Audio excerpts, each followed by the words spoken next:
So hello, what's up mga J-Vlog? Welcome ulit sa panibagong video, and for today's video, tatalakayin natin or bibigay ko sa inyo first impressions review natin sa bagong labas din na smartphone ni Xiaomi, which is a Xiaomi Redmi Note 15 Pro 4G. So tara, pag-usapan natin.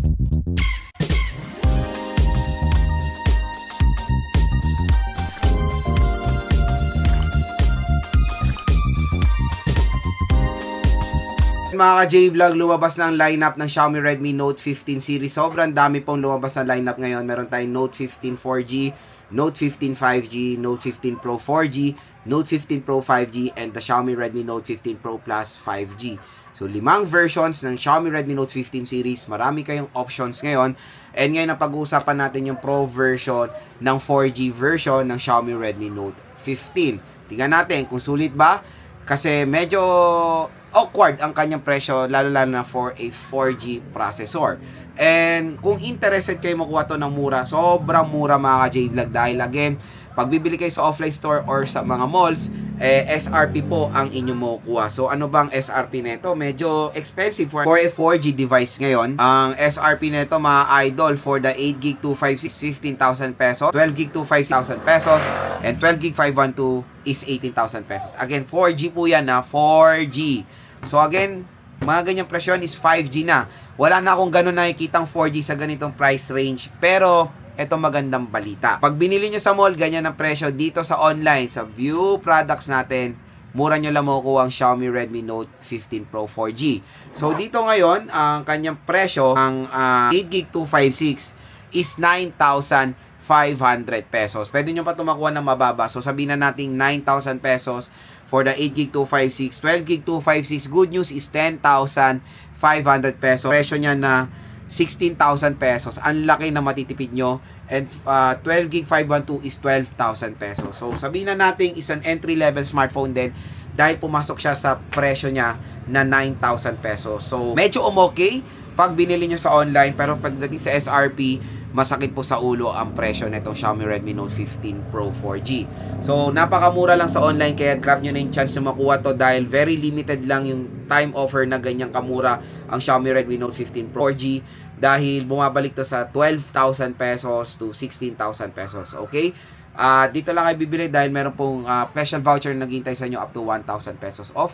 Napalaking discount para sa inyo. So the Xiaomi Redmi Note 15 Pro 5G is merong 6.77 inches AMOLED display with the resolution of Full HD Plus 1080p resolution with Corning Gorilla Glass Victus 2 protection, 120Hz screen refresh rate. Same din ng nits of brightness dun sa 4G version niya na 3200 nits of brightness. Operating system is Android 15 with HyperOS 2, pero syempre it's since early 2026 to nalabas, ma-update to sa Android 16 soon. So stay tuned lang mga idol, na ma-update din yan, kasi ganyan din naman ang track record ng mga Note 14 series B. Processor is the MediaTek Helio G200 Ultra na 6nm. Octa-core CPU is 2.2 GHz, and sa GPU is Mali G57. Ito yung huge advantage niya sa non-Pro is the camera. 200 megapixel po sa Pro version with 8 megapixel ultra wide camera, and pagdating sa front-facing camera, advantage din 32 megapixels po. Meron siyang dual steer speakers, at pagdating sa battery, malaki, 6,500 mAh na removable battery with Xiaomi 45 watt fast charging. At pagdating sa kanyang IP rating, meron tong IP65 water and dust resistant. Then mga ka-J-Vlog, nalaman nyo na yung price, specs, and availability ng Xiaomi Redmi Note 15 Pro 4G.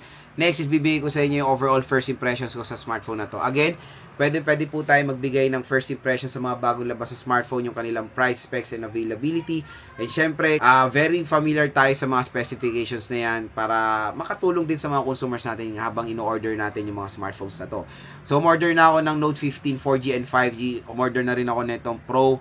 Stay tuned lang mga idol, kasi umabol din ako dun sa mga promo nila. At pag ngayon kayo bumili, meron ko kayo makukuha mga free smartwatch. Napakagandang deal. I think hanggang January 28 lang yung deal na yan. Grab nyo na yung chance na makukuha ng mura na nga, at meron pang freebie. So first, pag-usapan natin yung display niya. So pagdating sa display is wala namang ganong pinagkaiba sa 4G version. And I know, hindi ako sure pero parang nakita ko na parang flat display tong Pro compare sa non-Pro. Parang baliktad na ngayon, di ba? Pero hindi ako sure kung ano ba to curve.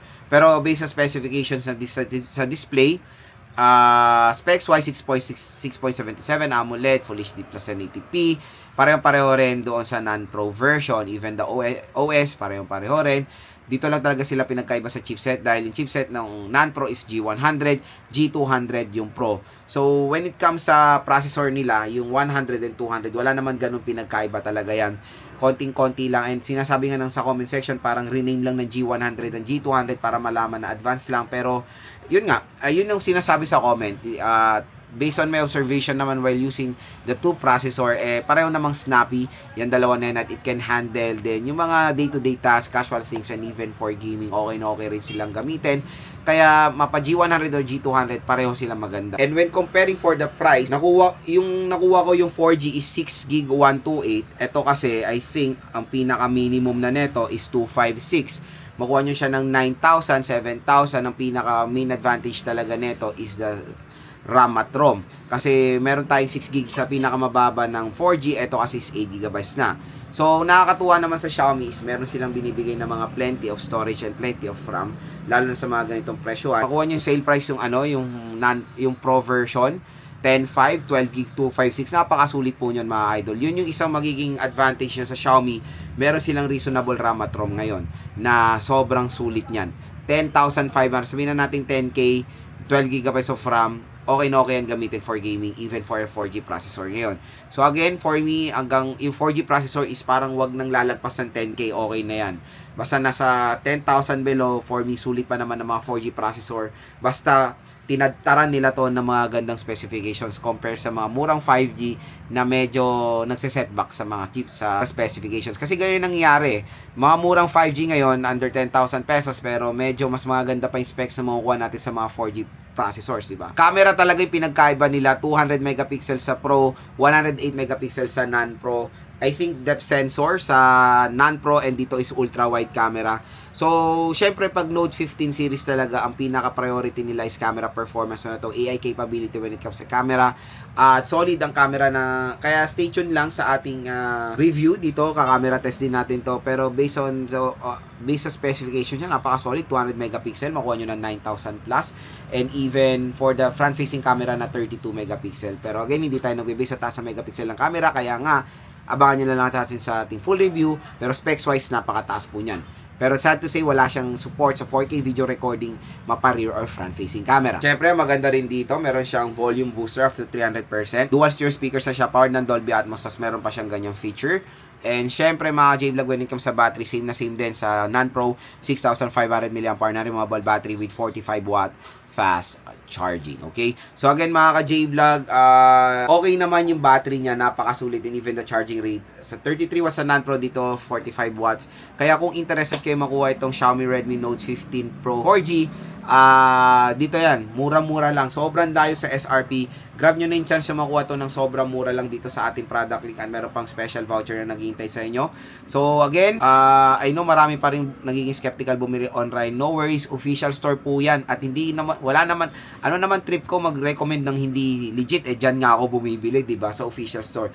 Again, kasi wag nyo generalize kung nakikita nyo sa iba na naloko sila, diba, or na-scam. Nasa tao yan, nasa consumer yan, kung paano ka mo bumili. Dapat maging mapanuri ka sa platform. For example, pag checkout, tingnan nyo muna kung legit talaga, reviews and all, and even the ratings. And syempre, dapat nasa mall yan, under mall ng online platform. Kasi doon is mga official stores yan, at walang mga scam dyan. So again, mga ka-J-Vlog, ina-encourage ko kayo bumili dito sa ating product link dahil ang laki po na makukuha yung discount. Abangan nyo lang po yung full review, game test, and unboxing natin dito sa Xiaomi Redmi Note 15 Pro 4G. Order na ako nyan. Sayang din, order na kayo dahil meron pong freebie na smartwatch.